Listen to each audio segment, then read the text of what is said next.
What's up, guys? Welcome to your 151st Android tutorial for the new Boston, where we're still going to work with this getting the last tweet of a specific username method. And it's going to be pretty similar to what we did with, before when we were working with the HTTP client and get and response, all that stuff. So we're just going to kind of go quickly, but I'll still try and explain some new stuff just to further you guys' learning here. And so what we need to do again is set up a HTTP response. We're going to set this equal to response or R, something like that. And what we're going to do is we're going to say our client that we set up within our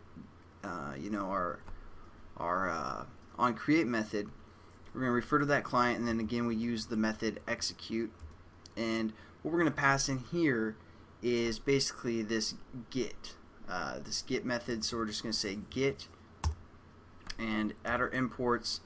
Now what we want to do is we want to check if it cleared, so we're going to set up an int called status returned, or status is fine, and we're going to set this equal to our response, which is our dot get status line dot get status code, and that's going to return a number for us, obviously since it's an int. But let's just take a look at it. I pulled this up. It's the Java doc, and for this get status code that we just use, if it returns like 200, that means it's a success. 100 is just informational, 300 is redirect, 400 error, and 500 service error. So what we want is actually the 200 if it's successful. So what we're going to do is we're going to set up an if statement. If our status is equal to 200, then we're going to set up a HTTP entity called E, and we're going to call this our r.get entity. Again, nothing too new there. We're also going to set up a string, and we're going to call this data. We're going to set this equal to entity utilities dot to string, and we're going to pass in our entity, which we call the E, and that's just basically going to create some data returning the string of our entity. We need to set up a JSON array and a JSON object that we're going to return. So again, we're just going to say JSONarray, and we're going to call this timeline, and we're going to set this equal to a new JSON array passing in our data, and that's going to create a JSON array for us. And then what we need to do is set up a JSON object.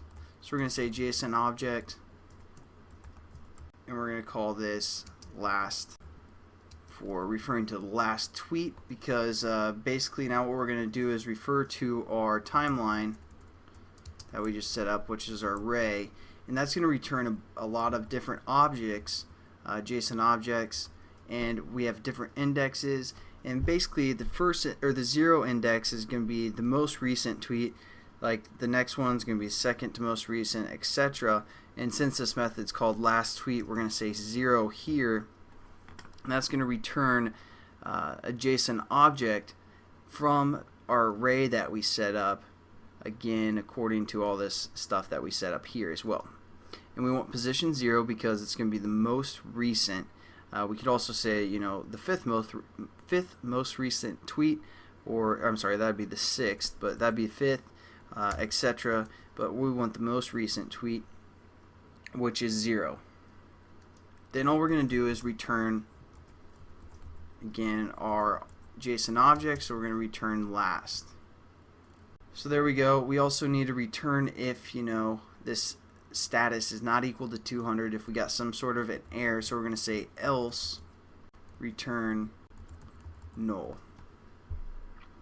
And we can also set up like a toast or something, toast dot make text, referring to our HTTP example class dot this error some sort, duration toast dot set length to be short, and then we know we have some sort of an error, or we're hitting this else statement here. So there we go. We're returning again a JSON object, And that's pretty much it for this tutorial. In the next tutorial, we're going to finish up this little application, and probably after that I'll show you guys a little bit more information of everything that we did. So I'll catch you guys then, and I hope you have a good one. Peace.